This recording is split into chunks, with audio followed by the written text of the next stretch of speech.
Okay.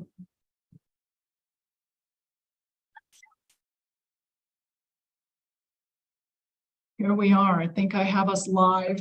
Oh my gosh, folks, all of you in the audience. I think this is the first time I've been able to do this with the new Restream and Zoom protocols. So thank you so much for bearing with me. And I'm so happy to see all of you live.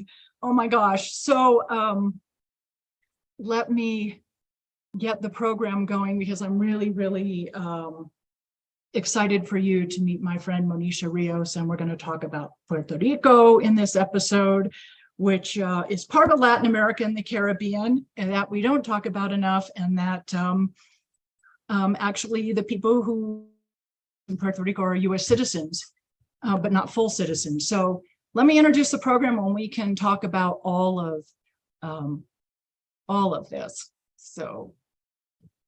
Okay, everyone, welcome to What the F is Going On in Latin America and the Caribbean, a popular resistance broadcast of hot news out of the region. In partnership with Black Alliance for Peace Haiti Americas team, Code Pink, Common Frontiers, Council on Hemispheric Affairs, Friends of Latin America, Interreligious Task Force on Central America, Massachusetts Peace Action, and Task Force on the Americas. We broadcast Thursdays at 4:30 p.m. Pacific, 7:30 p.m. Eastern, right here on YouTube Live, including channels for the Convo Couch, Popular Resistance, and Code Pink. Post-broadcast recordings can be found at Apple Podcasts, Spotify, Telegram, radindiemedia.com, and now under podcast at popularresistance.org. Today's episode, the devastating effects of militarization on Puerto Rico and her people, how one activist is promoting health justice for Vieques and Culebra. And our guest is Monisha Rios. She is a Puerto Rican psychologist, social worker, and disabled U.S. veteran. She is also the founder and director of Centro Solidario de Puerto Rico, which is one of the things we're going to be talking about in this episode. So before I have you meet her, let me give you a little bit of background.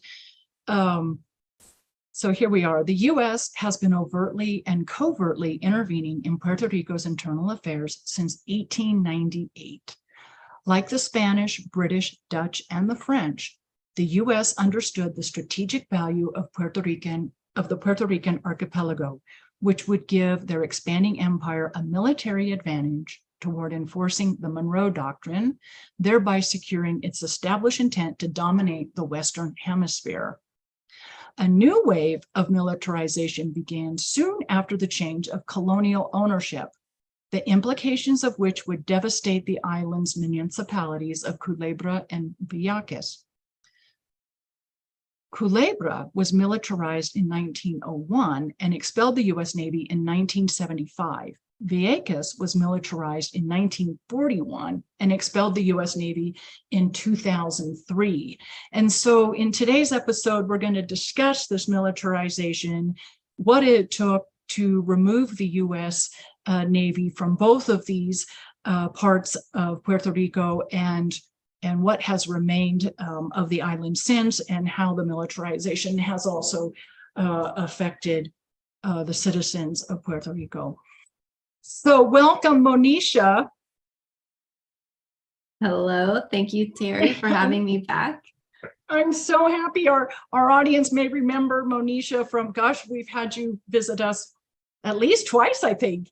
So to talk about, specifically to talk about the debt crisis in Puerto Rico. But this episode, we're going to talk some about the history of Puerto Rico, and then we're going to talk about how talk about your project, so, which I'm really excited about. And I should share with the audience. Monisha said, you know, I'm really kind of nervous to talk tonight, and this is a really personal, a very personal journey she's going to share with you in this episode, and a really fabulous project she has developed to help her fellow Puerto Rican citizens and our fellow U.S. citizens.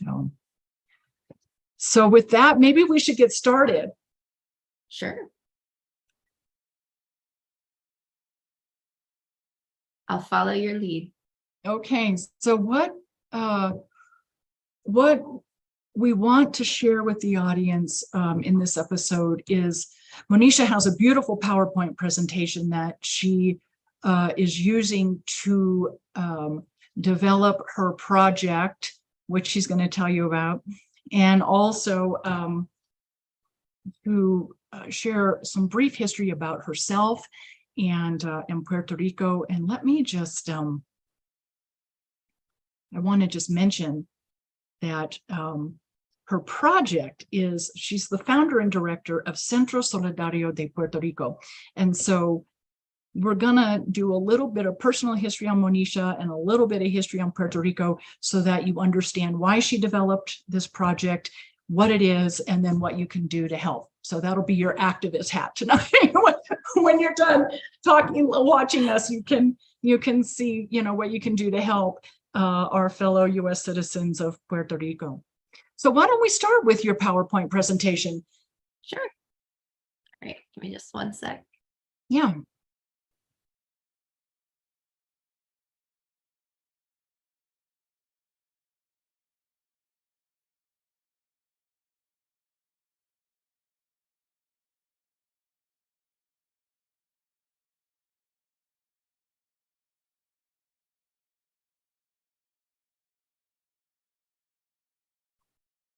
So, okay, before you start, I want everybody to see this beautiful graphic that she's used on the title page. Okay. Whoops. And I want you all to see this beautiful graphic she's used on her title page, because it is the graphic that I chose to use for this episode's social media shareable.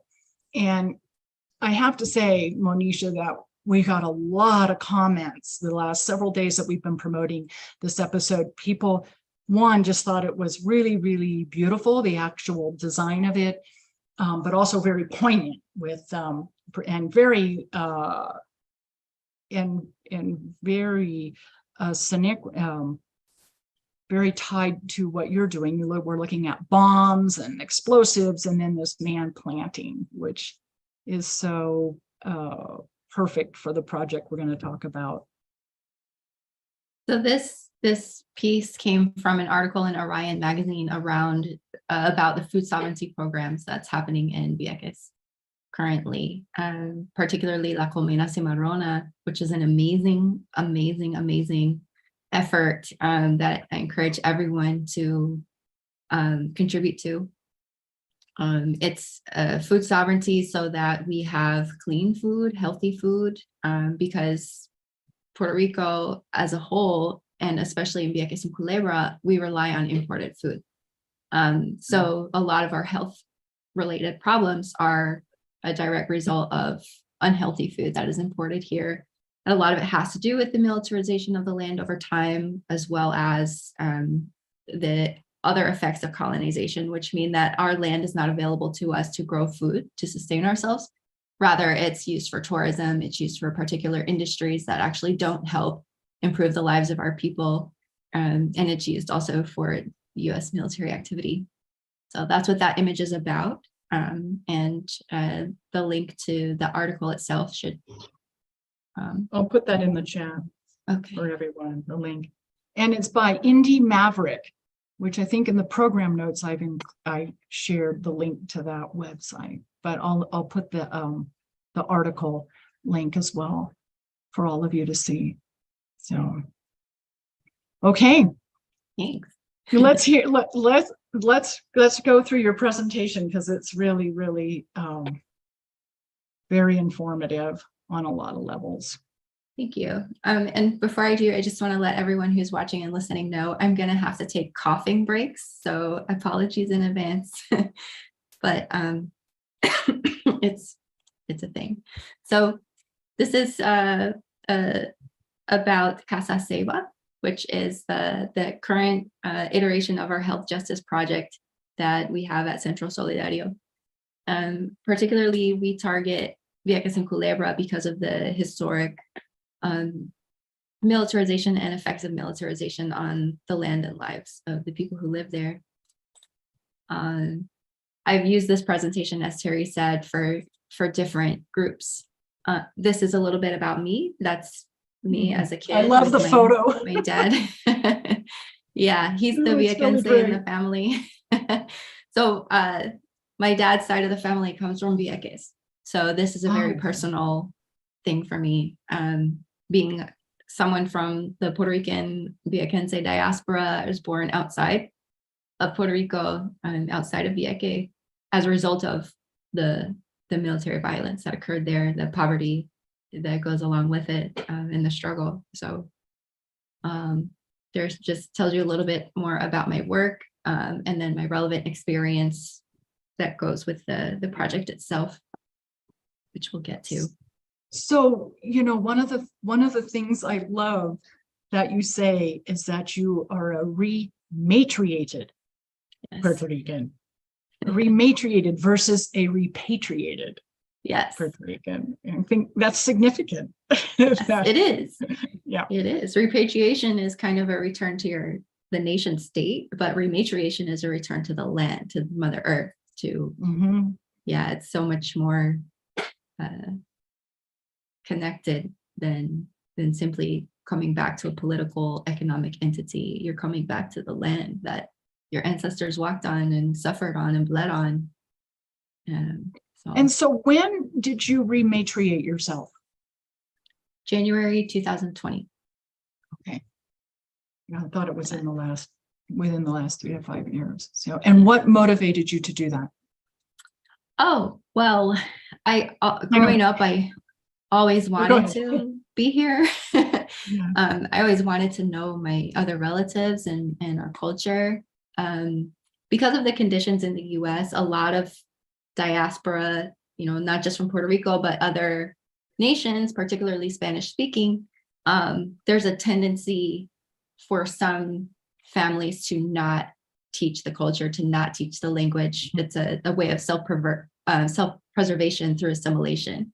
So that is really what my experience was like. But in my heart, I always felt this longing. And then Hurricanes Maria and Irma happened. And it just was like, okay, I have to be there, you know.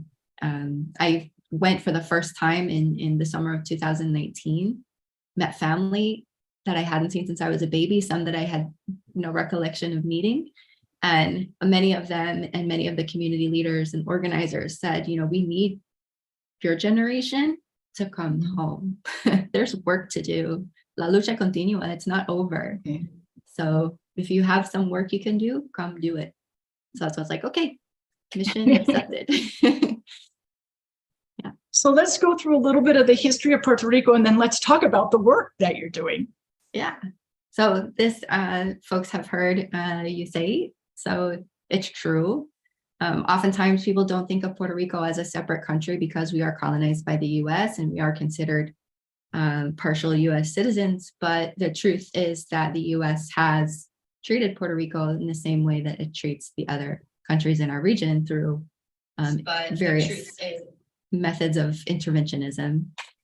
Well, you know, one thing that you and I have talked about, and I'll just throw this out for the audience, you know, when you're south of the US border, people refer to the United States as the United States and Puerto Rico. Giving it's Sorry. And I think that's important. And it's throughout, you know, Latin America and the Caribbean that you hear that. Yeah. Thankfully, not everyone sees us as, they don't all identify us as a US. They understand the situation of the colonialism and what that means for us as a Latin American and Caribbean nation. So yeah, the Monroe Doctrine is coming upon this, what is it, 200 years now? Yes, this year. The 200 anniversary. 1823, yeah. Yuck. We don't like the Monroe Doctrine. The Monroe Doctrine, the Spanish-American War was kind of the first impetus of the US taking action on the Monroe Doctrine, because the Spaniards were they were a dying empire at the time, and the US waited until the Bolivarian Revolution kind of took care of business And then once there was less of a threat and less of a challenge with the Spanish Empire, that's when they decided to come in and rescue. This was the first Bolivarian revolution led by Simón Bolívar, El Libertador. Yes, exacto. Yeah. So they decided that, we're going to rescue Cuba. We're going to rescue Puerto Rico and Guam and the Philippines from the horrible Spanish. But they never intended to have a free Puerto Rico. And their intention with Cuba was to have an illusion of independence by like having the first proxy government. And Guantanamo, the base in Guantanamo, was the first. I wrestle with this technicality because I view all US expansionism, even before that point, as a violation of sovereignty of the indigenous peoples and nations in the North. So outside of those borders, Guantanamo Bay is the first US military base, foreign military base, technically. But the reason why Puerto Rico was so appetizing to the US was because they were able to see how the Spanish used Puerto Rico. They considered Puerto Rico as the US has treated Antilles, Cuba as the key to Latin America. So together, having possession of Cuba and Puerto Rico was very advantageous for this empire that was wanting to expand. And with that came the militarization. So some of the facts that you read out for folks in the introduction was about how Culebra, and for those who are listening, I'm showing a map of Puerto Rico, which if you look online, you can see where the islands of Culebra and Vieques are situated in relationship to the larger island of Puerto Rico. And so Culebra, the militarization process began in 1901, not that long after the Spanish-American War ended. Sorry. So I'm going to kind of go quickly through this because it's a lot of information. And I don't just want to talk at people. So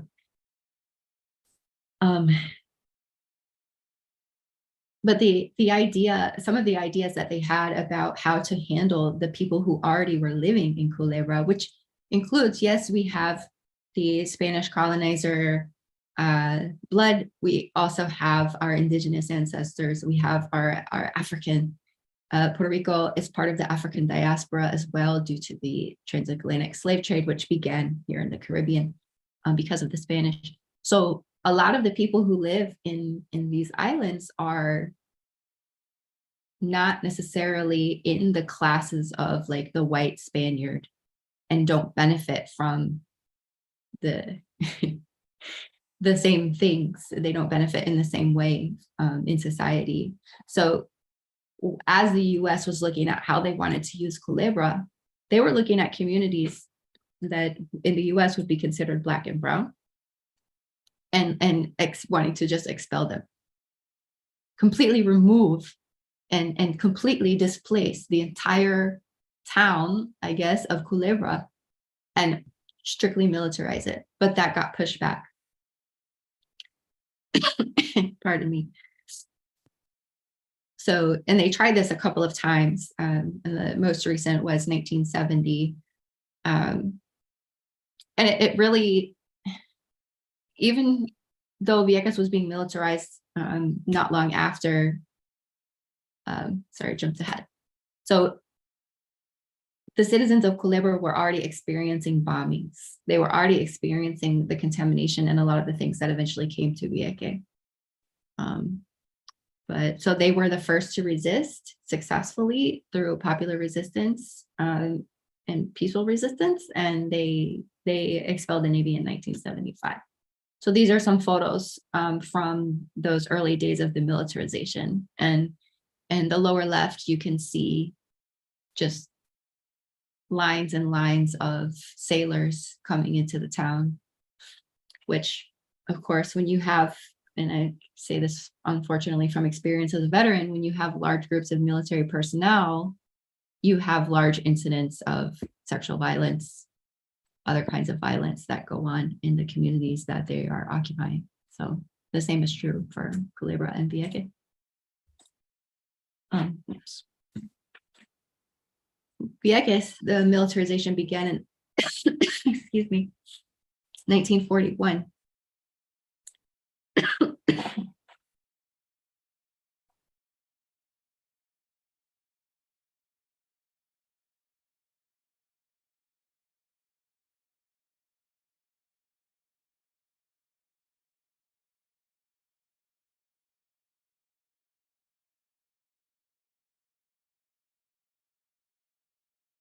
Okay.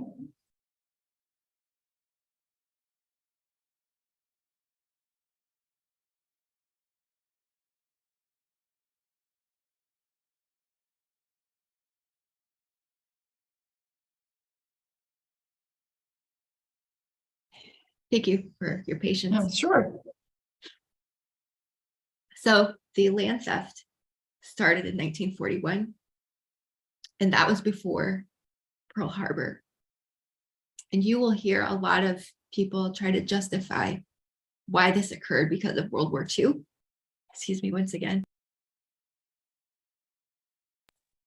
But what's interesting is that the historians who have chronicled this show that the expropriations actually began before Pearl Harbor even happened. So before the US even had its impetus to join World War II, they were already planning to militarize Vieques. So that's one of the false narratives that were used to try and justify their actions. So here are some quotes from Viequenses about how the bulldozers were used as a weapon against them too. Excuse me. So basically, they were told they had 24 hours to leave. This was happening to my grandparents and other relatives. It's happening across the Americas today. Yep. Yeah. Happened in People Okinawa. literally bulldozed off their lands. Yeah, I've personally witnessed that with the Garifuna community in Honduras, on the Atlantic coast of Honduras. Oh. Yeah. Yeah. So, yeah. It's pretty awful. I can't imagine, like the quote that says we had 7 children, they threatened us with the bulldozers. I cannot imagine being in that situation and having the threats. And this quote I found to be very impactful, particularly the part that people were afraid to express themselves, to express their opposition. They had no say. They had no one backing them up. They felt like they were enslaved and that they had no rights, which is true. And these maps show the progression of the expropriations. So this here is the island of Vieques and before the expropriations, where it shows like how populated certain areas were. And then through the years, it shows how 2/3 of the island were basically taken, and much of the population was removed, sent to St. Croix, sent to Puerto Rico, sent to the States, sent to Hawaii, sent anywhere else in work programs. And the rest were shoved into the center of Vieques to live in the first slums in Santa Maria and then Monte Santo. Those are 2 communities in Vieques. So basically, the people of Vieques, with all of the testing that the US had done there, every single war from that time had been practiced, including the Iraq War, Afghanistan. NATO forces were invited to come and use Vieques bombing range and everything else as well. So the eastern side of Vieques was reserved as the practice bombing range, and that's where they tested all sorts of warfare, including chemical warfare, depleted uranium, chaff, cluster bombs, napalm, Agent Orange, cadmium, lead, arsenic, psychological operations, sexual terrorism. And we still don't know what the other countries were using when they were coming for their practices. And there's no way for us to find that out. The Navy isn't talking. So here are some photos from the resistance. This up in the upper left is shows some of the struggle in Culebra. To the right of that is the fishermen in Vieques.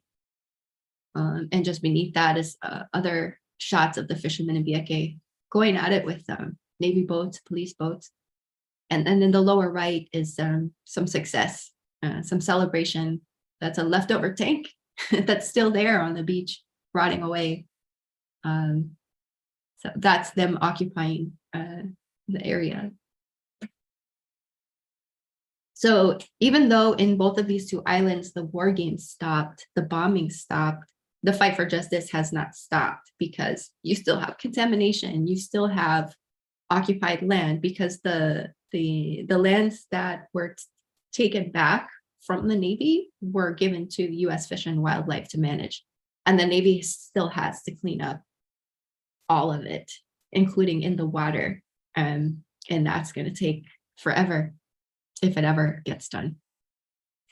So our people want a dignified maritime transportation system, because that has been recently privatized. And pretty much the standard operating procedure for privatization is that you divest from public services to the point that they fail, that they're no longer serving the people in the way that they should, that the workers themselves are not supported in doing the jobs that many of them genuinely want to do well for their people.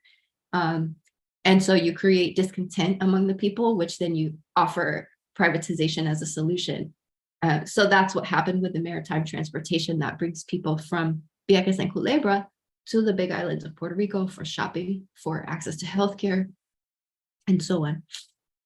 We want decontamination. We want the full, complete return of the lands to the people. Environmental justice, food sovereignty, health sovereignty. We want a hospital, equal and equitable housing, which is not just for Airbnbs and tourism, or the super rich that come buy their mansions, or people who come and buy a restaurant or buy a guest house and then bring their own employees with them from the US and only put Viequenses in the kitchen or for cleaning. We want compensation for the harm caused to health, reparations, decolonization, sustainable community development, and a full, complete demilitarization. Because we still have the relocatable over the horizon radar system in Vieques and the big island of Puerto Rico. Yeah, so the Navy's not totally gone. How are we doing on time, Terry? What's that? How are we on time? We're good. Okay. I want to be sure we talk about your project, but no, we're fine. I Okay. just, listening to you describe the situation. This is, a whole nother episode in and of itself for the audience, but what the disaster capitalism has created, the privatization of just about everything, and particularly creating, an island that's based on tourism for wealthy people only.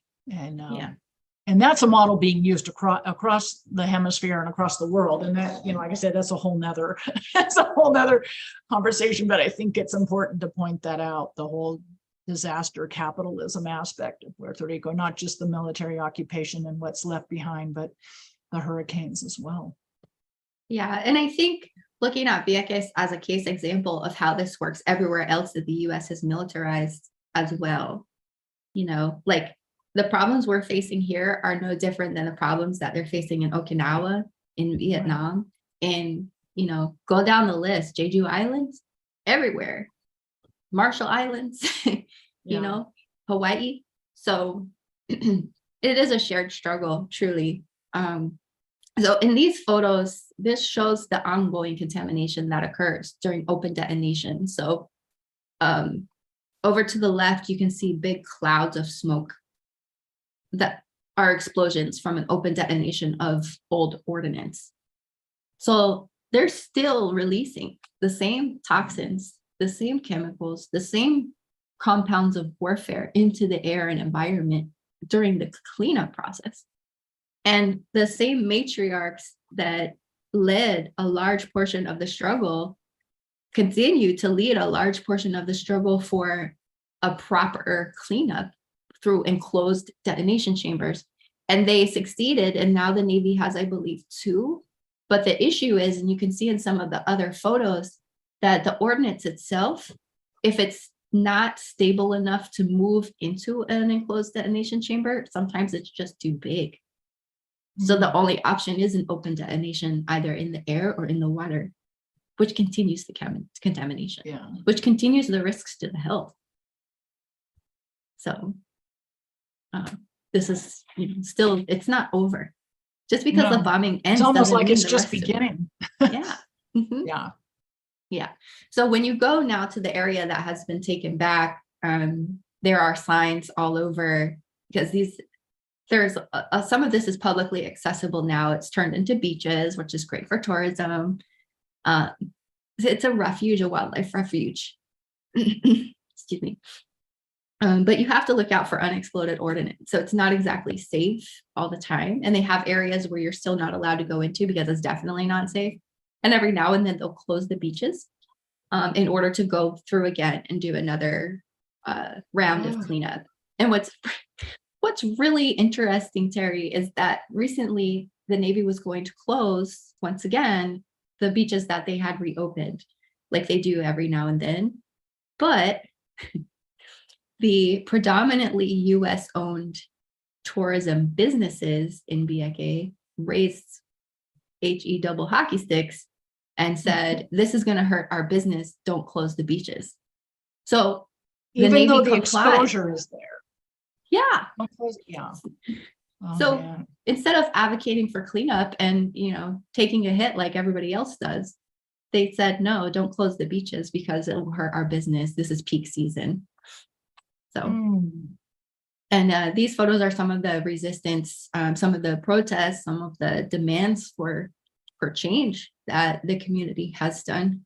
Somos más que 100 por 35, which is we're more than 100 by 35.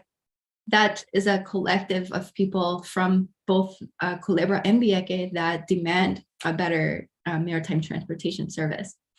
These cement blocks down here, and these over here to the right that show hospital for Vieques now, that's because the hospital in Vieques got destroyed by Hurricanes Maria and Irma. And still there's no hospital, and children are dying because of that. So it's just constant struggle. So here's again some images of people expressing, their anger, their despair, their demand, their human rights to be honored and respected. And this sign says, this is not a hospital, not another life. And this is a picture of a young woman named Liz Ventura, who she died 13 years old because there was no ventilator in the hospital or in the makeshift hospital. It's called a CDT. It's not actually a hospital, but other kids have died too. And more images from the demands and protests: education, transportation, health, hospital, dignified transportation, and food sovereignty. So I'll continue. So for these reasons and more, this is why Centro Solidario de Puerto Rico was formed. Centro Solidario, for those who would like a translation, that is the Solidarity Center of Puerto Rico.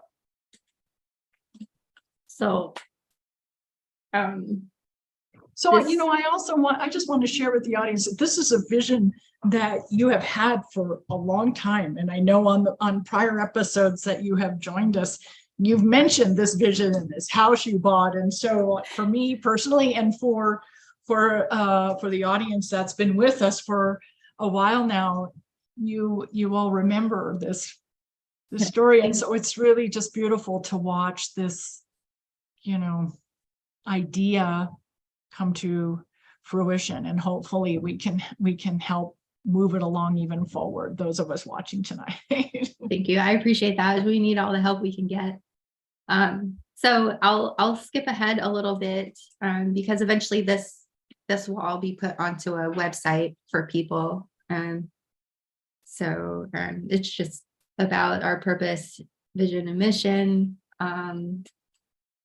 This is really important. So Centro Solidario is not just the house. It's meant to be kind of like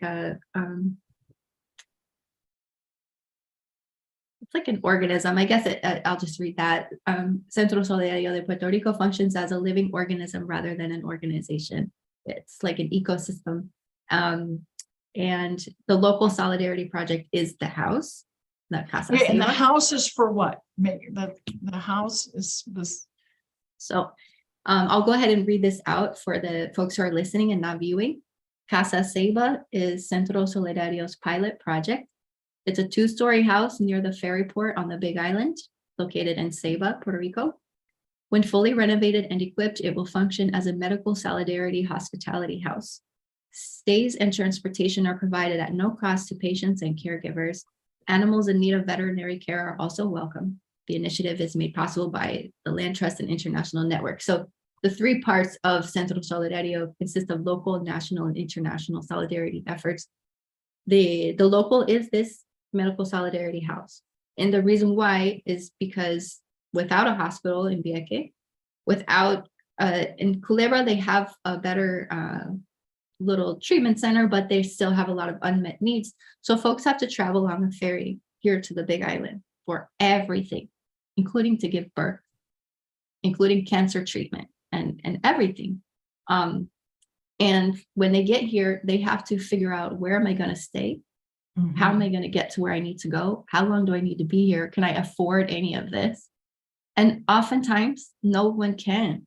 So you have people who sleep in their cars, who sleep outside in the street, who will find a place to sleep in the hospital. So many of them have to come with their kids. If they can't find transportation, you know. So I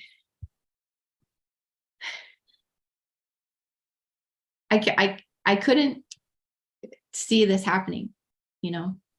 And I'm lucky because I have a disability check that I get each month. And so in talking with community leaders, neighbors, friends, family members, and really connecting with this lack of access to healthcare, and, you know, seeing the number of funerals that happen just constantly, constant funerals in Vieques. We tried first to establish a medical solidarity network on the Big Island in the cities of Ceiba and Fajardo, working with anybody that we could. And while the desire was there for a lot of people, the capacity is not, because we're not just, we're competing with the real estate industry, which is fed by the tourism industry. So we have colonization and gentrification happening simultaneously. And we also have a very corrupt government. So it is next to impossible just to find a place to rent, never mind to get access to land and structures that we can then convert and put to use for our communities, for our health and well-being. So we couldn't get the solidarity network going because nobody had the capacity to do it or the resources to do it. And then when I was sick with COVID and I had to come over here, I had to face the decision to leave Vieques and rent a place over here in the Big Island. Over here being the Big Island of Puerto Rico. Yeah, because I needed a long-term recovery for my lungs. And while I was looking, I found this place. And I reached out to some of the community leaders that I had been working with. We were trying to get that off the ground. And I was like, what do you think of this? What if we just do it? I can use my veterans benefits, you know, and at least if we can get one place and we can fix it up as best as we can, at least we have one place. Yeah. All we need is one place to start and we can do it, you know? And so they were like, yeah, go for it. Please, we need this.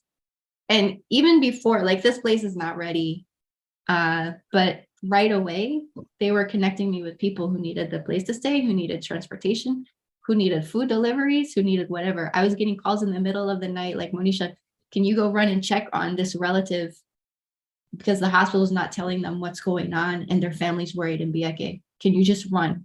And I was like, yeah, I'll go. So that's how it started. And now we have a council.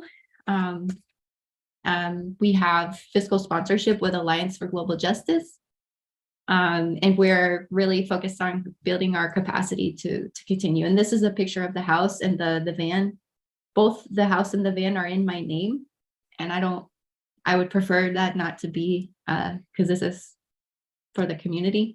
But that's why the national initiative is the Community Land Trust, which once that is established and becomes a legal entity, then I can transfer ownership to the trust. And then it really becomes community property and not property of Monisha. But yeah, we need a lot of help. we have hurricane damage still from Fiona, and FEMA is a big joke. So I'm not going to get the help from FEMA that I need.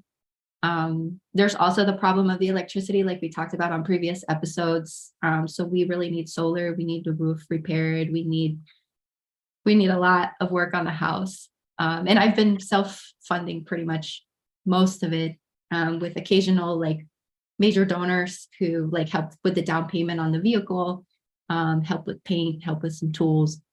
And I have amazing neighbors that are helping. Folks come from Vieques sometimes to volunteer.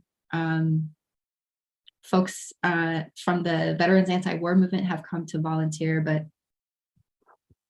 we need a lot. Just briefly, if we could go back, you mentioned, the power grid, the electricity. For the audience, the Puerto Rico had public energy. And then after the hurricane, it was all privatized. And the private company services less of the population than the public. Yeah. So yeah, that's the whole disaster capitalism model again as well. In fact, we had done an episode once where we weren't sure if you were going to have electricity for the entire conversation. And so what's interesting is what's happening now is that was just the privatization of the distribution of the electricity. The generation was still under public control, supposedly. Now it's in the process of privatizing the generation, which is going to add more cost. So, no one's going to be able to afford to live. They barely can now. And so. But this is the project. This is Casa Seva. And once we're able to get the necessary legal structure in place for the land trust, then we'll be able to, I will move away from the house, and then the whole entire house will be put to use for medical solidarity. We want to make it accessible for people with mobility needs. We want to make it safe, solar, have it be completely off grid if possible, in such a way that it can sustain life. It can sustain like ventilators, keep medicine cold during a storm, all that. Things that we would all think are so simple, like medications in a refrigerator. Yeah. You use the power. Yeah. One of the things you and I were talking about before, when we were planning this episode, because this episode fell right on the heels after I had visited here in Mexico City, the Plaza de las Tres Culturas, the Plaza of three cultures, meaning Aztec, Spanish, and modern, principally student revolutions in the 60s and 70s here in Mexico. And when we were at the plaza, I think this was last Saturday, we were talking about the destruction and the annihilation of the Aztec Empire after Hernan Cortés was here, and how it was a complete collapse of the culture and society. And there's a lot of things that we had always were raised to think: guns, germs, guns stealing germs, but how it was explained to me last week, and this is why I mention it, because it just seems so much to what's happening to Puerto Rico now, 500 years later, that when you take away the infrastructure, people's language, their culture, their trade, their ability to network on all levels, there is a collapse. And so now in Puerto Rico, that, and you could equivocate sanctions. a sanctions regime to that, and I think as well. But now in Puerto Rico, so you have no electricity. So now you have no refrigeration for medicines and healthy food storage. And so now you've got people who it's a collapse as well. No access to healthy food or uncontaminated food. You're diabetic, you can't keep the insulin refrigerated or whatever else, medications you're on. And, that's a different, it's an insidious form of collapse. It's not like this overt military invasion or something of that sort. And like I had shared with you, it's the same. What Puerto Rico is seeing is the same exact model of collapse from 500 years ago. Nothing's changed. No. And it's important for people to remember that what has been done to Puerto Rico from the beginning of U.S. occupation is how the U.S. practiced what it's been doing to everybody else in our region, in Latin America and the Caribbean. The tactics that they practice on us here through colonialism, which is its own type of sanction and warfare, it has paved the way for. So, yeah. And I did forget to mention something crucial when I talked about government corruption. I wanted to share exactly how it's impacted the project directly. So what I'm sharing now are a couple of articles that came out right around literally the same month that I closed on the house. So I had discussed the project with people in the community, the neighborhood, as well as the seller of the house, because here people are very interested in, why are you buying this? Are you going to make it an Airbnb? So I wanted to show that, no, this is going to help us. It will never be an Airbnb. No, never. Over my dead body. But it blows my mind that all of a sudden the mayor of the municipality that this house is in receives $50,000 from the Puerto Rican government to create La Casa de Vieques y Culebra. And that is exactly what I was calling the house at the time. Oh. And it's almost verbatim everything that I had outlined that I wanted to do with the house. Suddenly, and this municipality, which the politics that are here are centered around status, and this mayor happens to be in the statehood party, which is currently in control, which is currently one of the most corrupt parties. Supposedly this was going to be done by January of last year, February timeframe. The doors were going to open on this grand hospitality house that would provide exactly the same type of relief that I would like to provide with this house. But it's still not open. It's still not open. Community leaders in Vieques are like, yeah, we saw the article, but nobody's talked to us about it. We haven't heard from the Vieques mayor about it. There have been no announcement to the community that this resource is available. So where's the $50,000? Yeah, exactly. Yeah. And why didn't they come to me and say, hey, we want to support this. How can we help? They co-opted your idea. Yeah. Which, to me, I'm not proprietary in the way where I'm threatened by that. If the government wants to do what it's supposed to be doing and actually take care of the people and provide necessary services, I'm all for it. But that's not what they're doing. Yeah. They're stealing the people's money. Like always. Would have been very helpful for you. Where is it? I would be very intrigued if a journalist like Bianca Graulau, Puerto Rican independent journalist who's amazing, everyone should follow her, investigated that. And even if other journalists, independent journalists from the US or from other countries got interested and wanted to poke around, they might find out a few things. Okay, so all of you journalists that are watching this evening, there you go. There's your next assignment. Yeah. There's your next assignment. Yeah. And then you can come on what the F is going on in Latin America and dish. And share with us what you find. Yeah. Yeah, that'd be great, actually. So what else should we talk about? Let me go through the live chat real quick and see, do any of you have any questions, follow-up comments that those of you viewing want to ask Monisha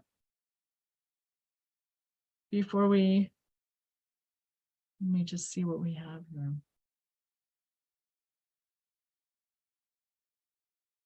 A lot of people sympathizing with the colonialization of Puerto Rico.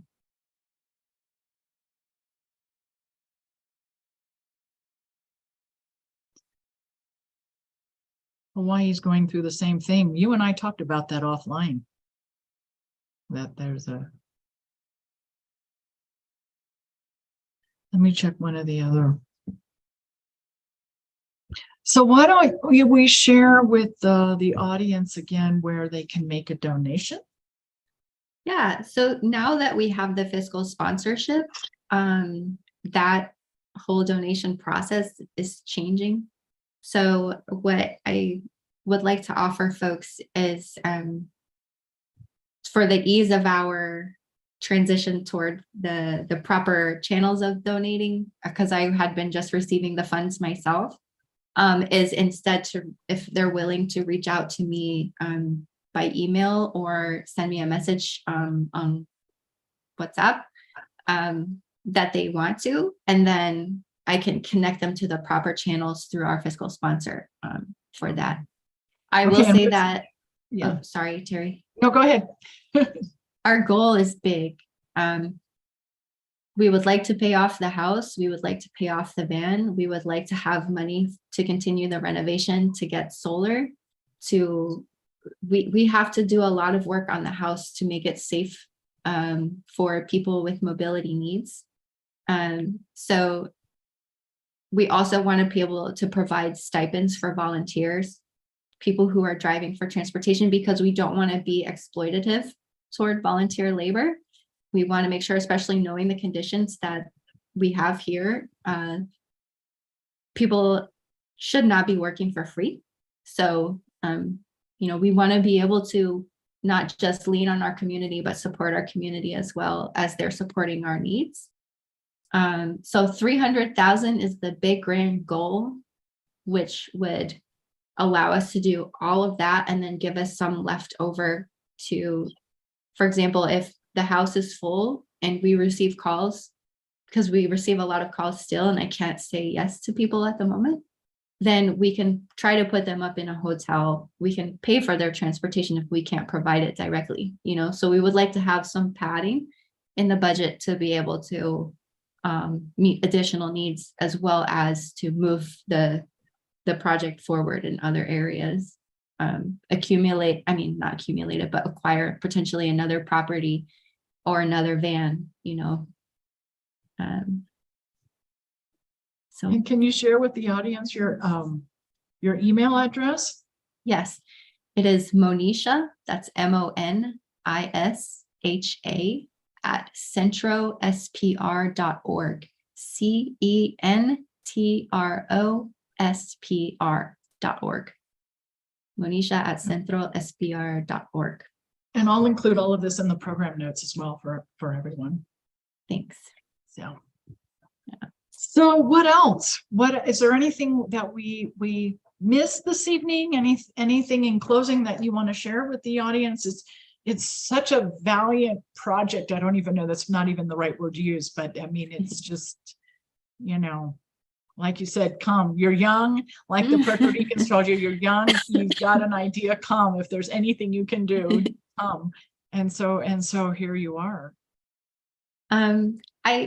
I would like to also ask for folks to consider, if they're a member of an organization, like, so many of the peace organizations in the US or any other type of org that would be interested in helping us, if people would consider adopting the project, if their organization adopted the project and then committed to helping raise an amount, like 5K, 10K, whatever is feasible, that would be really helpful. And that's kind of just also, creativity. If folks have other ideas on how we can get support, this is not the type of project that's easy to get grants and fellowships for. And also it's decolonial. So we're intentionally avoiding the usual channels of funding that would actually harm us, not help us. We prefer flexible decolonial options if possible. A solidarity collective. Yes. Of fundraising. Yes. It's great. It's great. And it's very humane on all levels.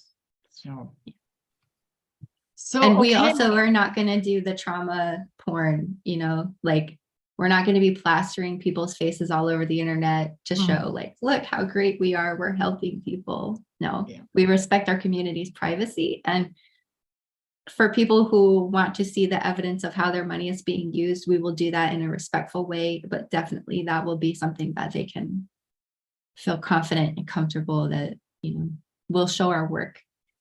Sounds like we should do some fundraising delegations. Come see you. Yeah. That would be fun. Come on down. They'd have to be small right now. I mean, I understand, they'd have to be fairly small, like 6 or 8 people, but maybe we should look, so for all of you watching this evening, keep that, in mind that may be something coming down the road that we could do, or some fundraising delegate, educational and fundraising, educational with the fundraising attached would be really great. And to go see, Puerto Rico, that part of the Caribbean that is kind of sort of not really U.S. citizens, not full, not full. Yeah, unfortunately, many of us don't want to be. Well, no, it's like I said earlier in the program. You travel throughout Latin America and the Caribbean and the U.S. You hear the U.S. and Puerto Rico. So a lot of support for independence and decolonization of Puerto Rico. Statehood is not decolonization, contrary to the myth. No. Just ask Hawaii. It tightens the vice. It's tightening the grip. Yes. For sure. So, okay, everyone. Boy, what a fantastic conversation, Monisha, and really, really a very honorable project. And I hope we can, continue to build support for your work, for the people of Puerto Rico, and help create something that will service a lot of people in need, and create, some non-privatized infrastructure that is beneficial to everyone. So, I will I'll let you go. We've been talking for over an hour, and I'm so thankful. I know. No, it went so fast. It was so fascinating. It's such a wonderful, the history is important that you shared, and your project is really something beautiful that, a lot of us can get behind. And so, it was a full hour and it went by really fast. Thank you. Thank you. I love you as a person, and I love the time that you contribute to our program, to our various episodes. I'm very thankful for that. And I'm very, very thankful always to have you as a guest and to uplift Puerto Rico, which we in the Latin America solidarity community in the States, we always tend, to look south. We look at Cuba, we look at Haiti and Central America and South America, and we just don't even, we so seldom throw Puerto Rico into that mix, and it so needs to be there, along with all the other Caribbean island nations and the rest of the Americans. So thank you for your time. For yours too, and your solidarity with us, and always, Terry. Well, thank you. And thank you to our audience. I just want to remind, thank you. I want to remind all of you, you've been watching What the F is Going On in Latin America and the Caribbean. We're a popular resistance broadcast. You can find us on YouTube Live every Thursday, 7:30 p.m. Eastern. We broadcast simultaneously on the YouTube channels for the Convo Couch, Code Pink, and Popular Resistance, and post-broadcast recordings can be found at Apple Podcasts, Spotify, or wherever you get your podcasts. So thanks again, everyone, and we will see you next week. Bye, everybody.